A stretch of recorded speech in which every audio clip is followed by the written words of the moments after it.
All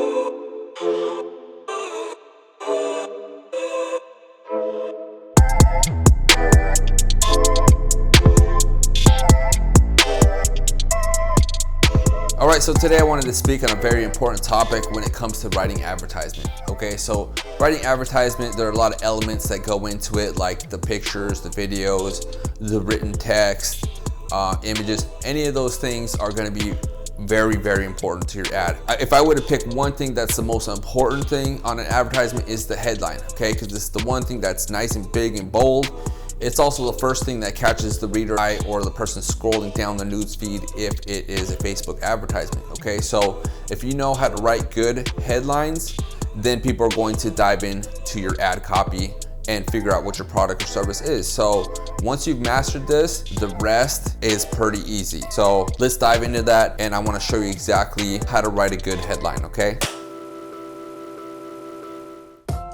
Okay guys, I wanted to speak on the importance of headlines or subheadlines, because this has a lot of importance when you're talking about writing advertisements, okay? Because it is the first thing that people are going to see when they're scrolling down their Instagram or their Facebook feed, or if they're trying to find something on Google, that headline's gotta pop out, you know? If you scroll down the list of all the things on the front page of Google, you're most likely going to be reading headlines before you click into the substance of the article. So that makes headlines and sub-headlines probably the most important part of your advertisement, okay? So it is the hook, it's the bait. You know, there's 1,000 nicknames you can come up with a headline, but it is vital to know how to write them correctly. So, you know, this can really make you want to pull your hair out. But if you know some structure and have some ideas on how to start, then it's not such a beast to handle, okay? So let's go over some of the criteria on what it is to write an important headline or subheadline. So let's start with keywords. Keywords are very important. You got to make sure to research on tool like Moz or KW Finder or SEMrush, or Google has its own called Keyword Planner. So make sure to choose one that has a high search volume and has a keyword difficulty that is achievable for your site authority. What that means is there are very popular words for specific items or services. So you got to make sure if you're going to compete with somebody that has a high domain authority, meaning they've been around for a long time, they have a lot of relevant information on their website. So it's going to be difficult to compete with somebody that basically owns that word because they just have more relevant information about that word or phrase. So that part can be complicated. So make sure to choose your keywords wisely, use the tools I mentioned ahead of time, and, you know, make sure that you are being very strategic about choosing the correct words, okay? So let's dive into a couple of examples here. All right, so a couple of examples I have, they're not the best, but they're the ones that I have stats on, so I chose them. So I imagine this is for somebody that's trying to sell information to probably a salesperson or somebody that's interested in providing Ethernet service. So they put out an ad saying popular Ethernet term, 3-page guide, free PDF download, complex words, simple definition. So it's kind of it's a resource for somebody that wants to know more about Ethernet. God knows why, I don't know. That's just the example I could show my point. So just bear with me as we go through this. Here's the second example, same ad, they just messed and tweaked with it just a little bit to kind of increase the click-through rate. So another version they wrote was popular Ethernet terms, complex words, simple definition, 3-page guide, free PDF download. So out of these two examples, which one of them do you think did the best? So if you guess the second one, then you're correct, okay? The first ad got 0.1% click-through rate, meaning that only 0.1% of the individuals who saw the ad actually clicked on it, okay? The second ad got 3.6 click-through rate, which means that the second ad was 36 times more effective on their click-through rate. So why is this? Notice the second version offers the benefits, then the features. This causes the reader to get excited about the purchase, then read the features to justify the purchase through logic. This is sales 101. Customer always buys something based on the way they feel, and then they'll look at the numbers or features to justify the purchase through logic. Anybody who's been in sales, that's the first thing they teach you, is to get somebody riled up and then show them some stats to back up what you're saying, and they'll just use that to justify their purchase. That's just the way the world runs. So let's look at features. Let's dive into what exactly features are. Features are what a product contains or what it produces. The features describe it, what it has, what it does, how big, how small, and how thorough or robust the product is. So here's a couple examples of what a feature looks like. 12 timeless principles. Those are features of the product. 17 brief, easy to understand video tutorials. Numbers, stats, those are features. 64 full colored photos. Again, they're mentioning a number, right? So that's mostly a feature. Okay, when he's talking about numbers, we're talking about logic. So helpful, easy to read charts and graphs. Again, they're bringing up charts and graphs, which normally have statistics on it. Okay, so let's move into what benefits look like. So examples of benefit: achieve 46% increase in less than 30 minutes. Okay, so yeah, there's some stats here, but you also got to realize that this is a benefit, okay, of buying the product. 24 chapters, 222 pages of rock solid content. Okay, people want to hear what they're going to get. Okay, so it's not necessarily that there's stats on here. Yeah, there is, but what are they going to get out of the stats? Okay, reach your goals in 1/4 the time. Okay, this is what they're going to get by using the 80-20 rule. Apply any of these 12 techniques immediately and see instant results. Okay, you get the drift. So why is this? Okay, so emotions. Why is it that when you tap into the emotional side, people are more likely to buy? Well, let's look at the psychology behind the curtain of why people purchase anything. When you're talking about an important figure in psychology, Abraham Maslow is somebody that is kind of a crossover between psychology and business. He wrote a lot of books on this. Most of us learned this when we were in elementary or in high school. Okay, we were basic needs, which is food, water, shelter. And once those are covered, then we start to look for other things to satisfy ourselves, which include attention, recognition, and praise from others. Okay, so those are the top 2 on the pyramid here. So this is why social media works. This is why social media marketing and advertising work, mainly because of those two facts that Maslow came up with 100 years ago. So let's talk about headlines that go viral. Okay, so what are the characteristics? What is it that some post or ad to go viral and others not? These factors are the driving forces behind everything we do each and every day, including when we choose to share a headline on social media. Okay, so this is why people share content. People share content because it is a reflection of who we are. In other words, if we say something about it, it says something about us, whether we are consciously aware of it or not.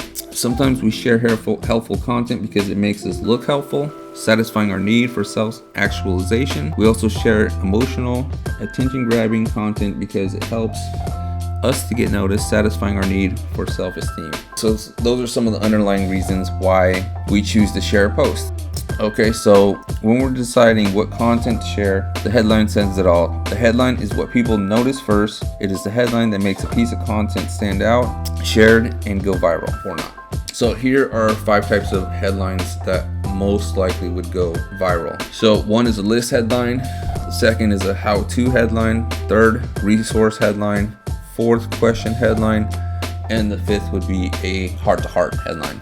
So this headline would look something like this: fairy tale, 10 hilarious memes that'll make you cry laughing. Okay, so there's a list of hilarious memes that we're gonna read. So we're intrigued, so we'll dive in and see what that looks like. 50 smart ways to segment your email list like a pro. Okay, 73 types of blog posts that are proven to work. All right, those are a few. So how-to headlines, here's some examples: how to optimize your site for a successful holiday e-commerce season, how to use the recent sales pop-up to boost your revenue, how to build a successful pre-launch marketing campaign. Okay, those are all great examples. Resource headline, what does that look like? Ultimate guide to single opt-in versus double opt-in, which one is better? Okay, that will make you curious. All right, let's check it out. Win big as an influencer marketing, an ultimate guide for beginners. The ultimate e-commerce optimization guide, 13 steps to instantly boost your revenue. Question headlines, how long should your business take to earn revenue? If I'm so smart, why aren't I successful yet? How do I monetize my blog or podcast? Heart to heart, 33 things I've never told you. How to reintroduce yourself to kick your watered down self in the ass. No, you don't need to be great at everything, and why you shouldn't even try. And then an open letter to writers struggling to find their courage. Okay, move on to the next example. Okay, so let's talk about what an infectious agent is. All right, so it sounds really negative, but basically it's the type of emotion that you're injecting into your headline by choosing specific words. So, what kind of words are these? What kind of emotions are they drawing or are they conjuring? So for a headline to go viral, it needs to be an element that makes it contagious. Okay, that's why they term it infectious agent. Add the right infectious agent and you can greatly increase your headline chances of going viral. For example, Neil Patel tweaked his headline to include an infectious agent and got a 40% boost click-through rates. Infectious agents create shareable content because they trigger emotions, deep, primal, emotional needs, like the pyramid we showed you guys earlier. So let's look at some examples of infectious agent. Awe would be one of them. Okay, awe is like surprise or like wonder or amazement. That would be synonyms for awe. Anger would be another one. So an article that's controversial, that may spark something in you that angers you, that makes you curious to read on, or you want to hear the full opinion of the article. So anger is something that will draw you in. Anxiety, something like 10 ways to protect your family in a case of a robbery. All right, that'll work for fear and anxiety. Very similar, you want to spark some fear, and then the person is going to want to resolve their fear by reading through the whole article. Joy, anything that's going to make somebody happy or smile, when they read that headline, they're more likely to want to read on to see what else is in there. So lust is something like how to make money while you're asleep. That's a lusty type headline. Shock, President Trump may be racist, read why, or find out how, something crazy like that. I don't know. But anyways, those are salacious type headlines. They're very almost they're gonna spike the meter. They're gonna make your emotions triggered in some specific way. So any one of these are very triggered emotions, and when they go off, you want to satisfy them by continuing to read, either to satisfy one of these emotions or to squash one of them, like the anxiety and the fear. So just take that into consideration when you're writing your headline. Okay, let's look at some live examples of what some ads look like that contain some of the elements that we've been speaking about. So here's an example: why James Chartrand wears women's underpants. Already you know that this is gonna stop somebody from scrolling just to kind of maybe read the first 2 sentences of the article to see whether they wanted to continue on and see what's up, right? So this headline shows some humor, curiosity, and that's what made the headline go viral. A popular blogger reveals a secret, or do they? As it turns out, the real surprise isn't the fact that the blogger wears women's underpants, but the fact that James Chartrand is a woman, right? You'd want to read on. So the headline type is a heart-to-heart, infectious agent, awe, anger, shock, and surprise. Okay, those are probably some of the emotions that somebody would feel depending on the individual, right? So moving on, why James Chartrand wears women's underpants. So why suggests he's going to reveal something shocking. Okay, that's going to make you read on. James Chartrand, a supposed man and a well-known man in certain circles online. Who wears women underpants? What? Either you laugh, you furrow your brow.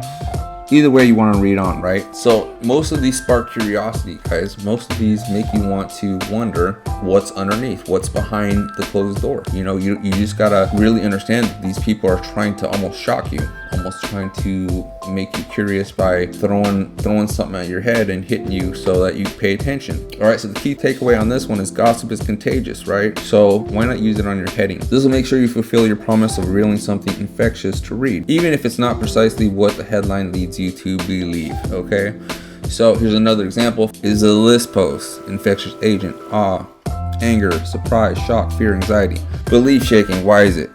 Right away, this headline challenges you by stating that it will shake your beliefs. This may make you angry, it may make you feel a sense of awe, it might even make you fearful.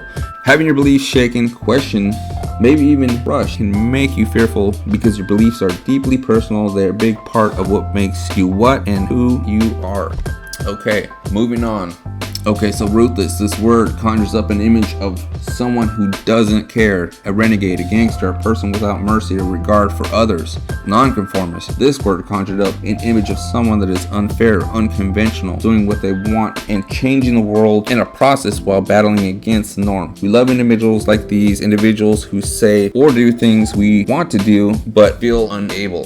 So the key takeaway from this particular headline: write a headline that challenges the reader despite myths or presents an unconventional opinion. Okay, here's another example. How to Hit 1,000,000 Visitors a Year by Blogging. And this one's by Becky Mansfield. And this one had some interesting stats on it. So she does her marketing on Pinterest, I believe. And she got 26,000 pins. I don't really use Pinterest, so I'm not sure their whole marketing vernacular. I'm not really familiar with it. Another how-to advertisement, the Infectious Agent, is awe, surprise, and shock. Notice that a lot of them have shock in them. That's for a good reason. I think shock probably stops people more than anything nowadays, especially because people nowadays are pretty thick-skinned. People are used to seeing and hearing a lot of things that maybe in the past would have been, shocking, but nowadays not so much. You almost have to go overboard, to tell you the truth. That's why you see a lot of salacious ads nowadays. So getting 1,000,000 visitors, wow, that's a promise of huge benefit, right? Discover how you get millions of visitors. Who doesn't want to know that, right? In a year, that promises a desirable deadline. So you want to,